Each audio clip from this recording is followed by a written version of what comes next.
পরিচালক আবু হায়াত মাহমুদ এই চরিত্রটিকে কেবল একটি খল চরিত্র হিসেবে দেখছেন না, পোস্টার শেয়ার করে তিনি একে একটি রহস্যময় উপস্থিতি হিসেবে বর্ণনা করেছেন। তার দাবি, দিব্যেন্দুর এই চরিত্রটি সিনেমার খেলার নিয়ম বদলে দেবে। বাংলা সিনেমার দর্শকের কাছে ঈদ মানেই শাকিব খানের বড় পর্দার চমক, তবে এবারের প্রেক্ষাপট কিছুটা ভিন্ন।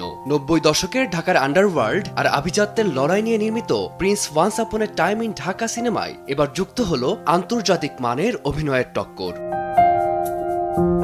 সম্প্রতি সিনেমাটির নির্মাতার পক্ষ থেকে প্রকাশ করা হয়েছে অভিনেতা দিব্যেন্দু ভট্টাচার্যের লুক। পোস্টারে তাকে দেখা গেছে একজন আফগান পাঠান হিসেবে। চেহারার অর্ধাংশ জুড়ে জমাট বাঁধা রক্ত আর তীক্ষ্ণ ও শীতল দৃষ্টি, সব মিলিয়ে এক হাড় হিম করা আবহের সৃষ্টি করেছেন এই অভিনেতা। পরিচালক আবু হায়াত মাহমুদ এই চরিত্রটিকে কেবল একটি খল চরিত্র হিসেবে দেখছেন না, পোস্টার শেয়ার করে তিনি একে একটি রহস্যময় উপস্থিতি হিসেবে বর্ণনা করেছেন। তার দাবি, দিব্যেন্দুর এই চরিত্রটি সিনেমার খেলার নিয়ম বদলে দেবে।